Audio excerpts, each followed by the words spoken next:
Olá pessoal, tudo bem? Sou o professor Leandro, de Geografia, da Rede Municipal de Ensino, e hoje nós vamos para a nossa aula de Geografia com o tema Regionalização Brasileira, Regiões Norte e Centro-Oeste. Antes disso, vamos para o processo de higienização das mãos.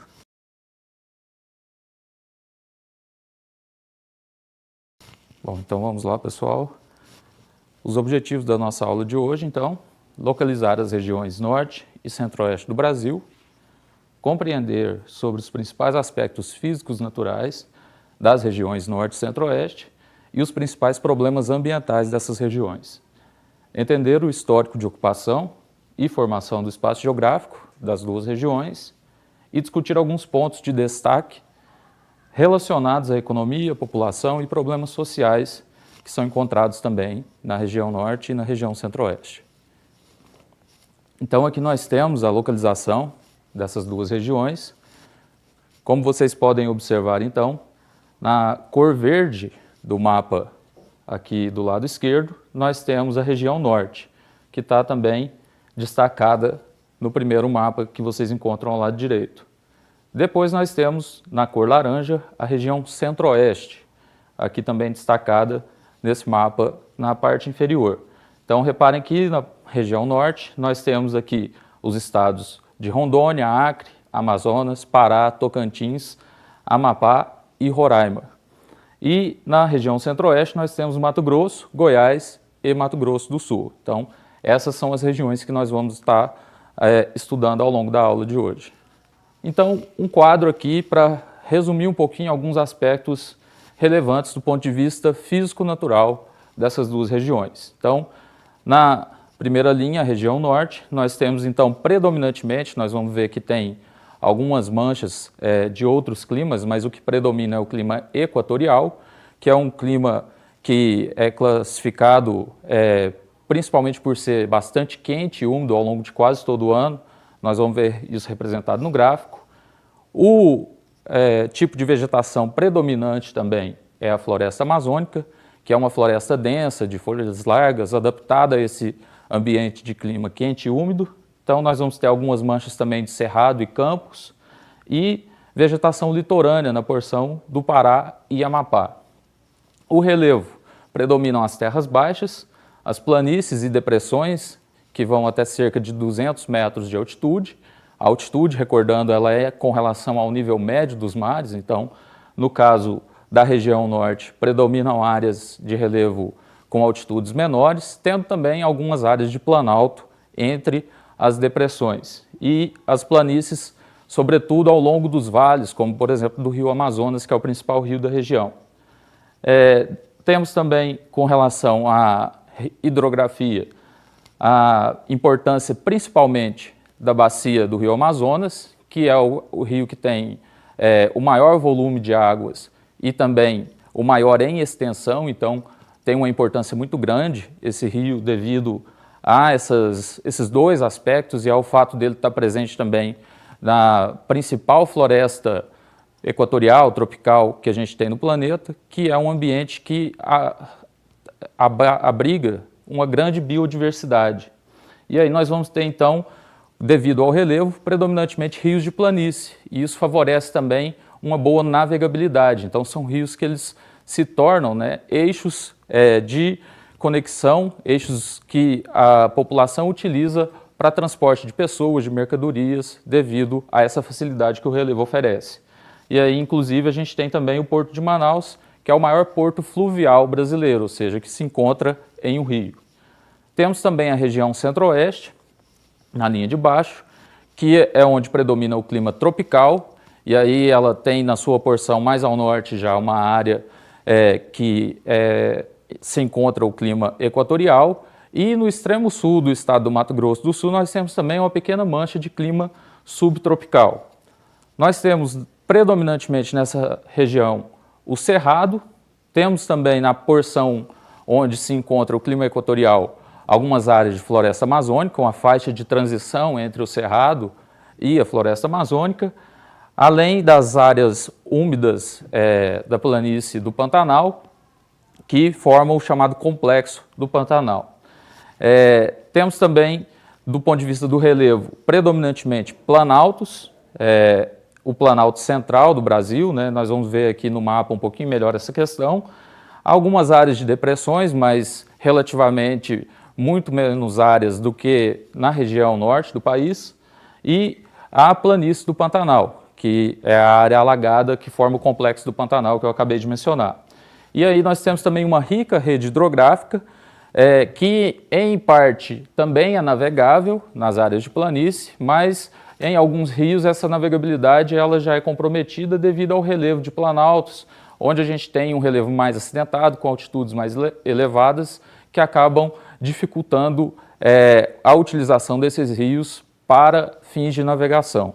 Aí então, no mapa nós observamos aqui a planície amazônica que se estende ao longo do vale do Rio Amazonas e de alguns de seus afluentes, e nesse entorno aqui nós vamos ter a formação de algumas áreas de depressão, sendo que nós temos aqui, dentre essas áreas, algumas áreas de planalto e sobretudo também nas bordas, digamos assim, no extremo norte, aqui já na região do Tocantins, próximo a Goiás, nós temos a formação de algumas áreas de planalto. Então, esse é o quadro que predomina do ponto de vista do relevo na região norte do país, onde a gente tem predominantemente a formação da floresta amazônica, que a gente observa aqui nessas duas imagens, os grandes rios de planície e as áreas cobertas por essa vegetação densa que a floresta tropical da Amazônia forma.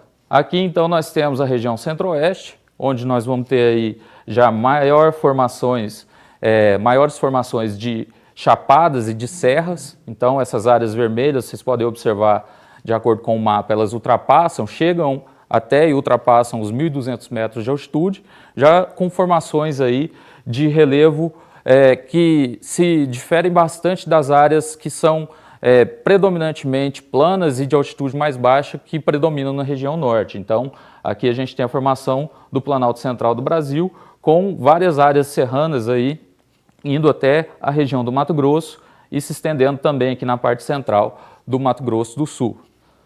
E aqui algumas imagens que representam aí o Pantanal e o Cerrado, que são os dois biomas, os dois domínios morfoclimáticos que predominam nessas regiões aqui. Do ponto de vista do clima, aqui fica um pouquinho melhor para a gente entender.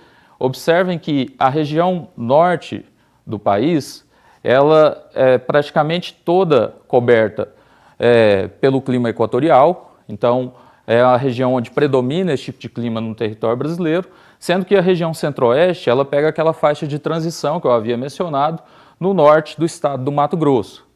E já no caso da região centro-oeste, nós vamos ter aqui, basicamente, o clima tropical típico, que aqui aparece como tropical do Brasil central. Então, aqui vocês podem observar que o estado do Mato Grosso do Sul e Goiás, eles estão todos enquadrados aí como clima tropical. E no estado do Roraima a gente tem uma faixa mais expressiva, onde nós encontramos também uma área de clima tropical, que inclusive vai dar condições para a formação do tipo de vegetação do cerrado nessa região. Quando nós observamos os gráficos, observem que no caso de Manaus, que é a capital do estado do Amazonas, na região norte, nós temos médias de temperatura aqui na linha vermelha que ficam próximo aí de 28 graus ao longo do ano, uma linha praticamente retilínea, né, ao longo de todos os meses do ano. Então, nesse climograma nós observamos isso, a linha vermelha mede a temperatura e as colunas azuis elas medem a pluviosidade, ou seja, o volume de chuvas que ocorre nessa região. Então, aqui nós temos os 12 meses do ano. E aí vocês observem que há uma grande quantidade de chuvas também, uma alta pluviosidade na região norte do país.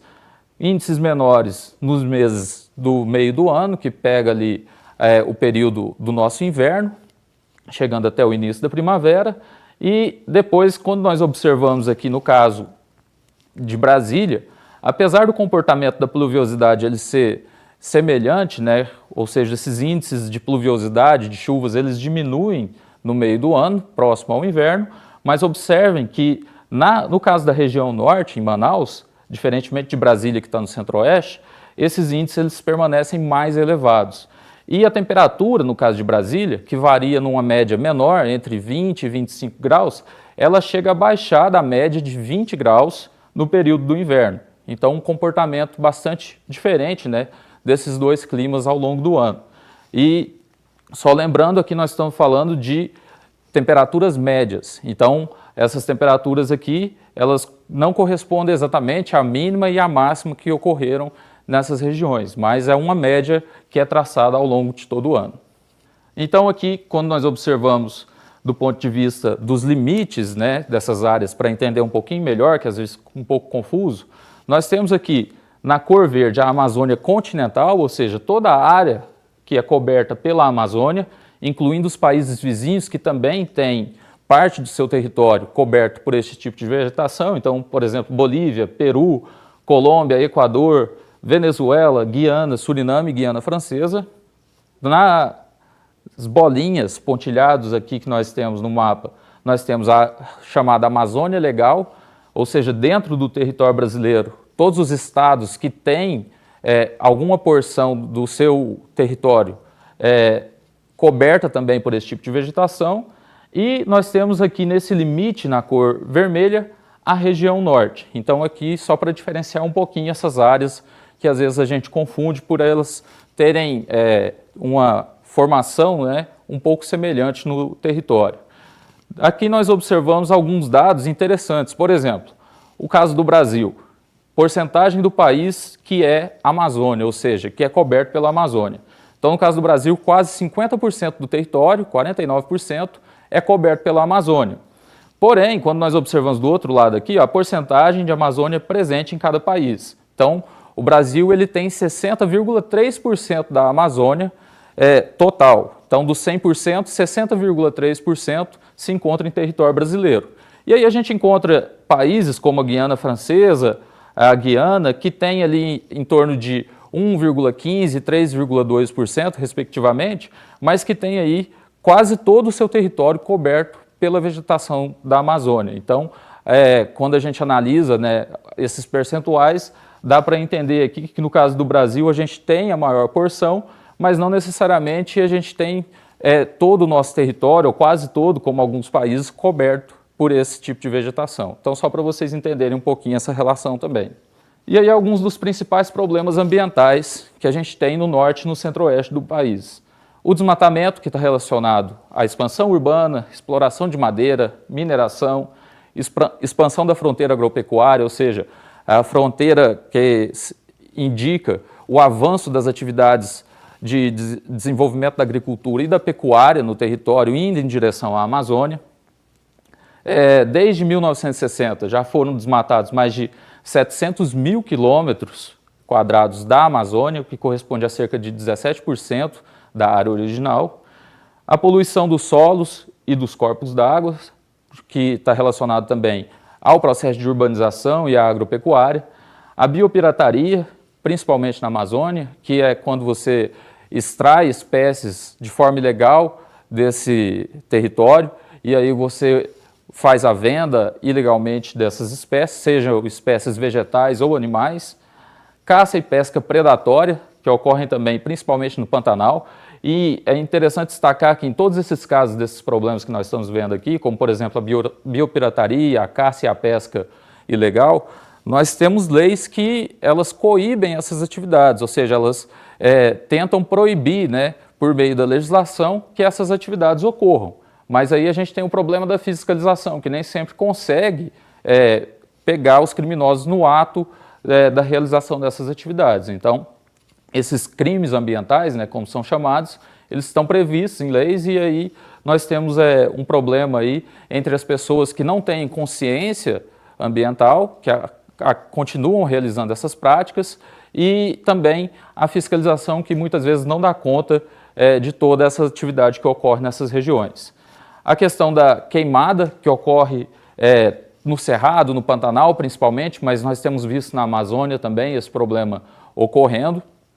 E a poluição do ar, o esgoto e o lixo, que vem também, né, das grandes cidades, nesse caso principalmente no centro-oeste, com grandes metrópoles que acabam não tendo toda a sua rede de esgoto o lixo doméstico também coletado, e isso vai parar nos corpos d'água, vai parar no solo, que depois contamina também o lençol freático. Também ocorre na região norte, mas principalmente nesse caso, por ser mais densamente habitado, na região centro-oeste.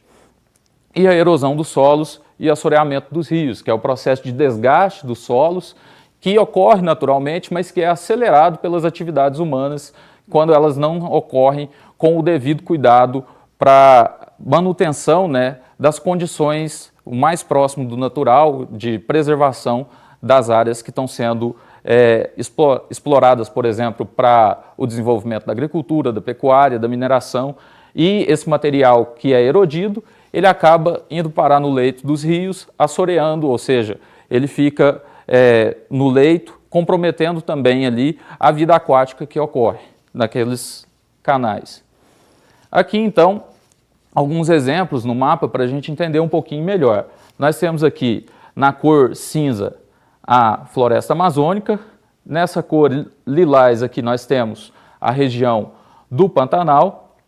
Depois nós temos aqui, nessa cor vermelha, as áreas de cerrado e pecuária. Então, no bioma do cerrado nós temos a ocorrência de várias áreas aí, extensivas de pecuária. E aí essa mancha bege que nós encontramos também, que é importante destacar, são as áreas de cultivo de soja, milho e trigo, que são as chamadas commodities, ou seja, produtos que são produzidos em larga escala no campo, cultivados em grandes fazendas, latifúndios, e que visam praticamente toda essa produção o mercado externo, para países que dependem dessa produção, como por exemplo a China. Então, o nosso território, boa parte dele, vejam que a fronteira agropecuária, aqui no estado do Mato Grosso, boa parte é representada por áreas de pecuária e também do cultivo dessas culturas, dessas commodities, que, traduzindo, são produtos de baixo valor agregado. Então, eles têm um baixo valor no mercado. E eles vão avançando em direção às áreas ainda preservadas da região da Amazônia e do próprio Cerrado. Aqui nós temos, então, na cor vermelha, na legenda aqui, a área antropizada, que são as áreas que já foram impactadas pela atividade humana. Então vejam que no território brasileiro como um todo, várias áreas, um número muito grande de áreas já foi explorado, né, pela ação humana, e nós temos principalmente preservado aqui ainda a região justamente da Amazônia, na região norte, e do Pantanal, na região centro-oeste. Então são áreas que merecem uma atenção maior, pela sua importância do ponto de vista ambiental, pela biodiversidade que elas têm, e também justamente por serem as áreas que ainda permanecem mais preservadas. Observem nesse gráfico aqui que o desmatamento na Amazônia, ele vinha em índices muito elevados, próximo ali dos anos 2000 até 2005 aproximadamente, ele cresceu significativamente. Aqui nós temos a taxa média de desmatamento em quilômetro quadrado por ano, e ele começa a cair até por volta do ano de 2014 até 2016, quando esses dados, infelizmente, eles voltam a crescer de maneira muito acelerada. Então, observe que entre os 10 países com maior perda de floresta primária em 2019, nós temos aqui liderando disparado justamente o Brasil, aqui já falando em hectares. Um hectare equivale a 10 mil metros quadrados. Então, aqui o Brasil com cerca de 1.361.000 hectares desmatados, ou seja, de floresta perdida no ano de 2019, desculpa. E aqui nós temos então o problema, né, só para ficar mais claro que eu acabei de mencionar, da pecuária indo em direção às áreas ainda preservadas de floresta. Então o que ocorre? A erosão do solo, a gente tem o chamado pisoteio do gado, né, que vai compactando esse solo também, diminuindo o potencial dele de infiltrar a água das chuvas e abastecer os lençóis freáticos. Nós temos aqui também, nas áreas de pastagem, a poluição da água. Então nós temos prejuízos aí com relação ao tratamento dessa água que vai ser poluída depois também, destruição de empregos no campo, porque a pecuária extensiva e a agricultura também, que é extensiva, que ocorre nos grandes latifúndios, ela é praticamente toda mecanizada. Essa atividade ela não depende muito da mão de obra humana, e essa mão de obra ela acaba indo para as grandes cidades, muitas das vezes sem qualificação, sem estar adaptada àquele modo de vida urbano, e acaba gerando as áreas de ocupação irregular, problemas urbanos que vão se acumulando também. Depois nós temos aqui, quando ela começa a invadir as áreas de floresta, o processo de desmatamento. E aí a gente continua nesse ciclo, né, que vai desmatando, que vai poluindo as águas, os lençóis freáticos, os rios e erodindo os solos. Então, é um problema que precisa ser tratado, porque nós já temos muitas áreas que já dão conta da produção necessária. Então, será que é preciso realmente avançar em áreas que ainda estão preservadas? Isso precisa ser discutido. Depois nós temos aqui, para recordar, um outro ponto da aula que é importante, o histórico de ocupação dessas áreas, da região norte e da região centro-oeste. Lembram das bandeiras do sertanismo? Então, essa ocupação, observem aqui os eixos das bandeiras na seta marrom, ela ocorreu num primeiro momento, isso falando da ocupação desde a chegada dos portugueses, né, quando o território foi descoberto, foi ocupado pelos colonizadores portugueses, que ele já era ocupado antes por povos indígenas, mas nós temos então aqui essas setas que vão indicar as áreas, né, digamos assim, a linha por onde seguiram aí no território os colonizadores. E é interessante nós compararmos porque as rodovias que nós temos no nosso território atualmente, elas seguem basicamente o mesmo eixo que as bandeiras seguiram. Então, são as áreas onde nós tivemos o primeiro, digamos assim, contato, né, desses colonizadores e que depois construíram os eixos de ocupação e de desenvolvimento desse território na lógica que os colonizadores trouxeram para o nosso território. Aqui nós temos o plano piloto de Brasília, que é significativo também para a ocupação dessas áreas, juntamente com a construção daquelas rodovias no período ali que vai mais ou menos de 1950 até 1970, os planos de integração nacional e aí a construção da nova capital do Brasil na década também de 1960, né? Nós temos aí uma ocupação mais efetiva das regiões centro-oeste e norte do país. Então, esse plano piloto aqui, ele representa justamente esse processo de urbanização, de ocupação do território brasileiro. E é interessante destacar que nós temos essa urbanização, a marcha para as cidades, o Brasil ele se torna mais urbano do que rural, justamente ali por volta da década de 1970, ou seja, a população migrando do campo para as cidades. Mas vejam que comparado com o centro-sul do país e o nordeste, as regiões centro-oeste e norte, elas ainda dispunham de muito poucas grandes cidades. Tinha algumas vilas, obviamente, cidades menores, mas nós temos aqui basicamente Campo Grande, Cuiabá, a região ali de Manaus, Belém. Então, poucas grandes cidades que já existiam naquela região, uma região que ainda estava sendo povoada, ocupada, e esses planos nacionais de integração, com construção de rodovias, a construção de cidades como Brasília, favoreceu também essa ocupação.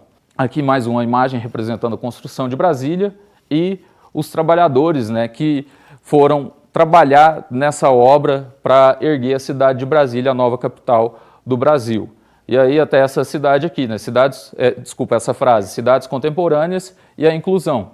Será que de fato ocorreu isso? Já ouviram falar das cidades satélites no Distrito Federal? Então, a população que foi para trabalhar, para erguer a cidade de Brasília de fato, ela não mora nesse plano piloto que nós vimos aqui. Foram cidades que foram surgindo, por isso chamadas de satélites, no entorno do plano piloto, no Distrito Federal, onde essa população morava, digamos, afastada do centro financeiro, político, do judiciário, que compõe o plano piloto de Brasília.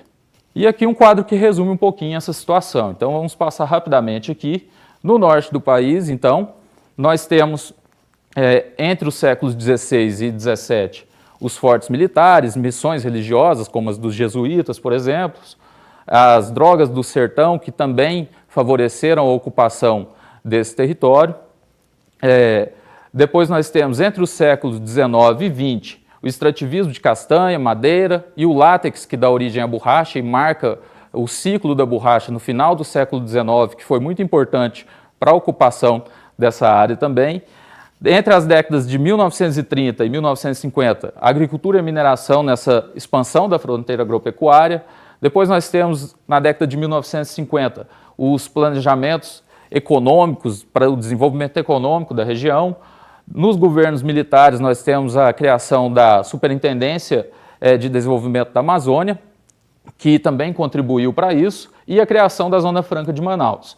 No caso do Centro-Oeste, nós vamos ter aí também, entre os séculos XVI, XVII e XVIII, esses aldeamentos indígenas pelas missões jesuítas e o bandeirismo. Depois, na sequência, a mineração. Nós temos depois, entre os séculos XIX e XX, o projeto do Marechal Rondon, que foi um projeto de pesquisa na região, nas regiões Centro-Oeste e Norte também, para favorecer a ocupação daquela região. Depois, em 1914, a Estrada de Ferro também, que vai ligar essa região ao centro-sul do país. 1940, a Marcha para o Oeste, então nós temos também expedições que foram em direção à região para ocupá-la. E a construção de Brasília, que nós já mencionamos, que aí nós temos de fato a efetivação da ocupação e urbanização dessa região. Um outro aspecto importante também da gente destacar são os problemas sociais. E aí nós temos, por exemplo, conflitos de interesse pela terra, então terras que são disputadas entre os povos que ocupam, que já habitam essas terras há centenas de anos, como os povos indígenas, os ribeirinhos também, e que sofrem a pressão de agentes econômicos, de garimpeiros, de grileiros de terra, grandes latifundiários, e que acabam entrando em conflito. A concentração fundiária, nesse caso, ela é um problema também, e aí nós temos o intenso êxodo rural pela mecanização intensiva da agricultura, que vai gerar os problemas que eu havia citado dessa população indo em direção às cidades e aumentando, agravando os problemas urbanos. E aí então o conflito também pelo uso da água por agricultores do Centro-Oeste. Aqui só para representar rapidamente, então, esse mapa que mostra para a gente as unidades de conservação e as terras indígenas, que ocupam aí grande parte da região norte, parte da região Centro-Oeste também, e que são áreas que ainda contribuem para a preservação da floresta amazônica nessas regiões. E aqui nós temos, nesses pontinhos aqui, as áreas de garimpo ilegal na Amazônia, que é um dos fatores que eu acabei de mencionar, que agrava também esses conflitos pela terra e os problemas sociais e ambientais no território brasileiro, na região norte, sobretudo.